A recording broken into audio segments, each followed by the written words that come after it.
ہمارے ہاں بعض نفسیاتی ڈاکٹر، سب کی بات نہیں کر رہا، وہ کہتے ہیں غصہ جب آئے تو جاری کر دو، ٹھنڈے ہو جاؤ گے، ورنہ غصہ برداشت کرنے سے صحت کو نقصان ہوتا ہے۔ یہ بالکل غلط ہے، اسلام کی تعلیمات کے بالکل خلاف۔ وہ ڈاکٹر آپ کی وقتی کیفیت کو دیکھ رہا ہے کہ غصہ جاری کرنے سے آدمی ریلیکس ہو جاتا ہے، غصہ آ رہا تو نا بہت برداشت، شریعت کیا کہتی ہے؟ پی لو اس گھونٹ کو، لیکن اس وقت میڈیکلی تھوڑا سا نقصان ہوگا پینے سے، کیونکہ آپ نے اپنے اعصاب پہ بوجھ ڈالا۔ میڈیکلی اس وقت اس غصے کو نکال دو گے، ٹھنڈے ہو جاؤ گے۔ جیسے گھر آئے، دیکھا کھانا نہیں مل رہا تو لاتیں مارنا شروع کی، کرسی اٹھا کے بڑا وہاں پھینکی، گلاس اٹھا کے جیسے توڑتے ہیں لوگ۔ ایک کیس آیا میرے پاس، ایک آدمی کی بیوی نے کہا یہ گھر میں اس نے توڑ پڑ بہت کر دی ہے، غصہ جب بھی آتا ہے چیزیں توڑتا ہے۔ میں نے کہا کیوں توڑتا ہے؟ کہہ رہا بیوی پہ کو کبھی نہیں مارا میں نے، بیوی کو میں نے کبھی نہیں مارا، چیزوں پہ نکالتا ہوں غصہ۔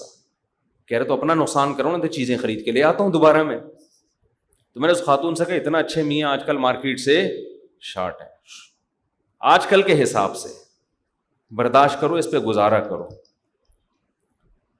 جتنا بھی غصہ آ رہا ہے بالٹیوں پہ نکال رہا ہے، گلاسوں پہ نکال رہا ہے، اتنا کنٹرول ہے اس کو۔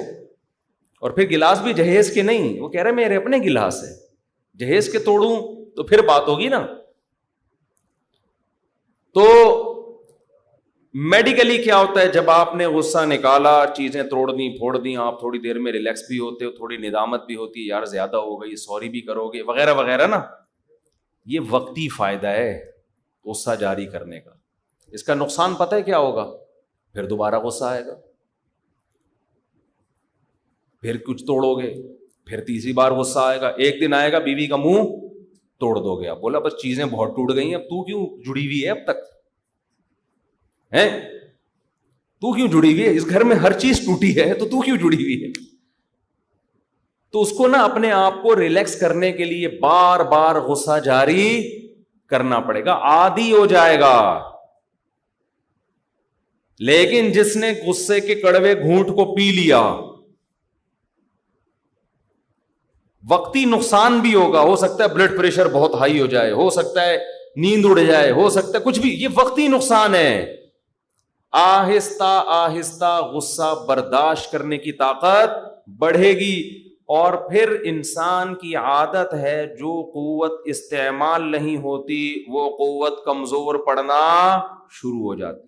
غصے کی قوت استعمال نہیں ہو رہی تو غصہ آہستہ آہستہ شارٹ ہونا شروع ہو جائے گا، غصہ مارکیٹ سے شارٹ ہو جائے گا، غصہ آنا ہی بند ہو جائے گا، پھر یہ ریلیکس ہوگا، پھر یہ اس کا بی پی ہائی بولو نہیں ہوگا۔ آج کیا ہو رہا ہے کہ جو ذرا سا مسئلہ ہو برداشت نہیں سکھاتے، برداشت نہیں کرتے، کبھی ادھر مار رہا ہے، کبھی گالیاں دے رہا ہے، کبھی یہ کر رہا ہے، کبھی وہ کر رہا ہے، کبھی طلاقیں نکال رہا ہے، کبھی کسی کو پکڑ کے کوٹ دیا، کبھی کسی کو پکڑ کے کوٹ دیا۔ تو یہ انسان کے جنگلی ہونے کی دلیل ہے۔ ہمارے نبی صلی اللہ علیہ وسلم کو جب غصہ آتا، حدیث میں آتا آپ کا چہرہ مبارک غصے سے سرخ ہو جاتا، بس اس سے زیادہ نہیں۔ صحابہ سمجھ جاتے کہ آپ بہت شدید غصے کے عالم میں ہیں، ایسے غصے کی کیفیت ہوتی کہ جیسے انار کا رس آپ کے چہرے مبارک پہ ڈال دیا گیا، ایسا سرخ ہو جاتا۔ لیکن برداشت کتنی تھی؟ کسی نے ہمارے نبی کو طعنہ دیا کہ اس دفعہ مال غنیمت میں پراپر عدل نہیں ہوا ہے۔ ہمارے نبی نے ان لوگوں کو حصہ دیا زیادہ جو نئے نئے مسلمان ہوئے ہیں، ان کی تالیف قلب کے لیے، ان کا دل جوڑنے کے لیے۔ تو بعض لوگوں نے کہا کہ اس دفعہ پورے طریقے سے عدل نہیں ہوا، اور وہ بعض اپنے ہی تھے۔ غصہ آنا ایک فطری تھا نا۔ آپ نے فرمایا آپ کا چہرہ غصے سے سرخ ہو گیا، اور فرمایا اگر نبی عدل نہ کرے تو پھر کون عدل کرے گا؟ نئے نئے لوگ مسلمان ہوئے تھے نا، تو ایمان، بعض لوگ جو بعد میں مسلمان ہوئے تو قرآن کہتا ہے ان کے دل میں ایمان پوری طرح راسخ نہیں ہوا تھا۔ تو ایسے نوجوان بعض کی طرف سے یہ اشکال آیا، تو یہ نبی تک بات پہنچی۔ تو آپ کتنے غضبناک ہوئے کہ مجھے نبی بھی مانتے ہو اور یہ اشکال کیسے کیا تم نے. بس اتنا جملہ آپ کی زبان سے نکلا ہے کہ اگر نبی عدل نہیں کریں گے تو کون عدل کرے گا, اور غصے میں آپ کا چہرہ انور سرخ ہو گیا. ہم ہوتے ہم کیا کرتے, جو گھر میں کر رہے ہیں, غصہ آیا اٹھا کے پٹخنا شروع کر دیا, گالیاں ایسی ماشاء اللہ ہول سیل کے حساب سے چل رہی ہیں, اتنی گالیاں اور ایسی فحش گالیاں کہ معین اختر کے ماموں نے بھی وہ گالیاں نہیں سنی ہوں گی. تو یہاں بھی کیا کرتا ہے شیطان, آپ کے اس غصے کے عمل کو کیا کر دیتا ہے, مزین. تو ہوتا ہے انسان سے غلطی ہوتی ہے تو غلطی پہ توبہ کرے نا, استغفار کرے, معذرت کر لے. علماء نے غصے کا ایک علاج یہ بتایا کہ جن لوگوں کو غصہ زیادہ آتا ہے نا, وہ معذرت کرنا سیکھ لیں. جب غصہ آ گیا اور آپ نے بڑے بڑے سنا دی تو بعد میں کیا کر لو, سوری کر لو. اس سے بھی غصے کی بیماری آہستہ آہستہ شارٹ, کیونکہ آپ کو پتا ہوگا بعد میں سوری میں نے ہی کرنی ہے, بعد میں معذرت. ہمارے ایک دوست تھے کلاس فیلو پٹھان, گاؤں کے دیہات کے, ہمارے ساتھ پڑھتے تھے. انہوں نے ہمارے شیخ حضرت مفتی رشید احمد صاحب کو اصلاحی خط میں لکھ کے بتایا کہ مجھے اپنی بیوی پہ بلا وجہ غصہ آتا ہے, بعد میں احساس ہوتا ہے کہ یار یہ اتنا بنتا نہیں تھا. دیکھو جب آخرت کا خوف ہوتا ہے نا تو انسان ایک دوسرے کے حقوق خود پوچھ رہا ہوتا ہے کہ میری کیا ذمہ داری ہے. کہا میں غصے میں پاگل ہو جاتا ہوں, پھر میں مارتا ہوں اس کو, ایسے کرتا ہوں, یوں کرتا ہوں. تو حضرت نے ان کو صرف اتنا جواب لکھا کہ جب بھی آپ کو غصہ آئے اور آپ بیوی پہ جاری کریں, آپ نے بعد میں بیوی سے معذرت کرنی ہے.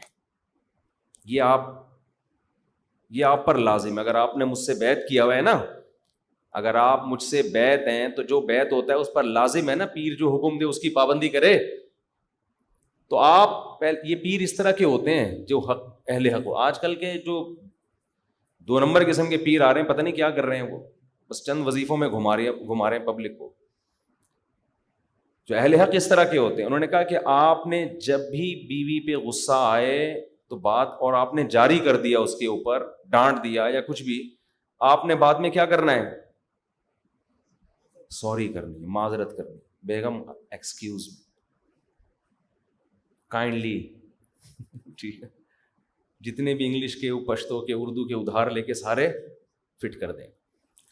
تو وہ مجھے, میرے کلاس فیلو تھے, مجھے کہہ رہے تھے کہ یار جب سے میں نے یہ سوچا ہے نا کہ معذرت کرنی ہے, اس وقت سے میں نے غصہ کرنا چھوڑ دیا. کہہ رہے ہیں میں بیوی سے معافی مانگوں, یہ ہمارا غیرت برداشت نہیں کرتا. بہت کہہ رہے ہیں یار یہ میرے تو, مجھ سے نہیں ہوگا یہ کام. لیکن اس کا فائدہ کیا ہوا کہ وہ غصہ, اس نے کہا یار یہ معذرت کرنے سے بہتر ہے جاری نہ کرو غصہ. تو فائدہ ہو گیا نا ان کو. تو یہ بھی ایک علاج ہے کہ جب آپ پاگل ہو جائیں نا اور سنا دیں تو پھر اس پہ قائم نہ رہو, اس پہ قائم نہ رہیں کہ بس ہو گیا جو ہونا تھا. نہ, جیسے ہی ٹھنڈا ہو آپ نے فوراً کیا کرنا ہے, یار تھوڑا میں زیادہ کہہ گیا, آپ سے معذرت چاہتا ہوں. سامنے والا انسان کا بچہ ہوگا نا تو آپ کے اس عمل پہ آپ کی قدر کرے گا. اگر وہ گدھے کا بچہ ہے تو کہے گا ہاں پہلے سناتے ہو بعد میں معافیاں کرتے ہو, ایسے کام کیوں کرتے ہو کہ بعد میں معذرت کرنی پڑے. اس کا مطلب وہ آپ انسان ہو اور وہ کیا ہے, وہ گدھا ہے. تو آپ اس کو بول دیا کرو کہ میں نے تو آپ سے معذرت کر لی ہے, آپ کو انسان سمجھ کے, مجھے سوری معلوم نہیں تھا کہ آپ گدھے ہیں, ایکسکیوز می سر, کائنڈلی اپنا خیال رکھیے گا. یہ خیر کہنا نہیں ہے, دل میں سوچنا ہے. وہ گدھا اس لیے ہے کہ غصہ جاری کرنا جتنا مشکل ہے نا, بعد میں سوری کرنا اس سے زیادہ مشکل کام ہے. تو اگر اس آدمی نے ایک برائی کی ہے, اس سے زیادہ وزنی اس نے نیکی کی ہے, تو یہ تو انسان تو خطا کا پتلا ہے نا. قرآن سے بھی تو پتہ چلتا ہے کتنے موقع پہ حضرت موسیٰ علیہ السلام کو غصہ آیا. قرآن کہتا ہے فلما سکت عن موسیٰ الغضب, جب موسیٰ کا غصہ ٹھنڈا ہوا, تورات کی تختیاں واپس اٹھائیں اور اپنے بھائی کے لیے مغفرت کی دعا کی. جن کو تھوڑی دیر پہلے نا داڑھی سے پکڑ کے کھینچ رہے تھے. موسیٰ علیہ السلام کوہ طور پہ گئے ہیں نا, واپس آئے تو دیکھا کہ بنی اسرائیل بچھڑے کی عبادت کر رہے ہیں. اتنا غصہ آیا موسیٰ علیہ السلام کو, تورات کی تختیاں ایک طرف رکھی اور اپنے بھائی جن کو نگران بنا کے گئے تھے ان کی داڑھی اور سر کے بالوں سے پکڑ کے ایسے گھسیٹا ان کو, حالانکہ وہ بھی پیغمبر ہیں, ایسے گھسیٹا ان کو کہ تم کیا کر رہے تھے جب یہ لوگ بچھڑے کی عبادت کر رہے ہیں, تمہیں نگران بنا کے گیا تھا. اب دیکھیں اصولی طور پر تو حضرت موسیٰ کو پہلے پوچھنا چاہیے تھا نا, اصولی طور پر, کہ بھئی یہ سب کچھ کیوں ہوا, آپ نے اپنی ذمہ داری پوری کی تو ہارون علیہ السلام بتاتے کہ یہ میں نے سمجھایا, یہ قوم ماننے والی نہیں تھی, تو پھر حضرت موسیٰ غصہ ہی جاری نہیں کرتے, کیا خیال ہے؟ لیکن غیرت اور دینی حمیت, شرک اتنا بڑا جرم, یہ قوم فرعون تباہ ہو گیا ان کے سامنے, اتنے معجزے دیکھ لیے, تو اس لیے کہ بچھڑے کی عبادت کرو, تو غصہ آنا یہاں فطری تھا, نیچرل تھا. فوراً اپنے بھائی ہارون کی داڑھی اور سر کے بال پکڑ کے گھسیٹنا شروع کیا. یجرہ الیک, قرآن کہہ رہا ہے پھر پکڑا نہیں ہے اپنی طرف, غصے میں گھسیٹ بھی رہے ہیں. ہارون علیہ السلام نے حضرت موسیٰ کا احترام کیا کہ بھائی ہے اور مجھ سے زیادہ فضیلت والے پیغمبر ہیں. حضرت ہارون نے غصہ جاری بولو نا نہیں کیا. یہ احترام بھی ہے کہ غصہ چھوٹوں پہ ہوتا ہے, بڑوں پہ نہیں ہوتا. انہوں نے کہا یا ابن ام لا تأخذ بلحیتی ولا براسی, اے میری ماں کے بیٹے, محبت کا جملہ کہا نا تاکہ تھوڑا ترس آئے, آپ میری داڑھی اور پیشانی کو نہ پکڑیں. مجھے ڈر تھا یہ مجھے قتل کر دیں گے, میں نے ان کو سمجھایا, مجھے ڈر تھا کہ یہ کیا کر دیں گے, جان سے مار دیں گے, وہ زیادہ بڑا مسئلہ کھڑا ہو جائے گا. قرآن کہتا ہے موسیٰ علیہ السلام کا غصہ ٹھنڈا ہوا تو وہ تورات کی تختیاں بھی دوبارہ اٹھائیں اور اپنے بھائی اور اپنے لیے اللہ سے مغفرت کی دعا بھی مانگی. تو آ جاتا ہے انسان کو, پیغمبروں کو بھی آیا ہے, حضرت موسیٰ کو تو بہت دفعہ آیا ہے. بخاری میں حدیث ہے کہ موسیٰ علیہ السلام کے پاس حضرت موت کا فرشتہ آیا, پوچھا کہ کس سلسلے میں آنا ہوا آپ کا. حضرت موسیٰ نے پوچھا آپ کا آنا کس سلسلے میں ہوا؟ اس فرشتے نے کہا آپ کی روح قبض کرنے کے سلسلے میں حاضر ہوا ہوں, آپ کی روح قبض کرنے کے سلسلے میں. حضرت موسیٰ نے زور سے لگایا ایک تھپڑ, زور سے تھپڑ لگایا, اس کی آنکھ گر گئی نکل کے. اللہ کے پاس جا کے اس فرشتے نے کہا اللہ آپ نے مجھے کن کے پاس بھیجا ہے؟ اب یہ غصہ کیوں آیا حضرت موسیٰ کو, یہ ایک لمبی تقریر ہے, یہ ایک لمبی بحث ہے, اس میں جو جلال تھا ان کی طبیعت میں.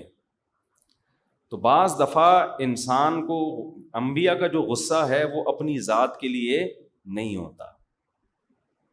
تو خیر میں تو یہاں یہ بتا رہا ہوں کہ غصہ آ سکتا ہے کسی کو بھی آ سکتا ہے, تو اس کی تلافی کیا ہے بھائی, بعد میں کیا کر لو, سوری کر لو. اس سوری کا فائدہ ہوگا, ایک تو وہ گناہ معاف ہو جائے گا, دوسرا فائدہ یہ ہوگا کہ آئندہ غصہ آنے سے پہلے خود سوچے گا کہ اس کے بعد تو نے خود ہی معذرت کرنی ہے, تو بہتر ہے نا کہ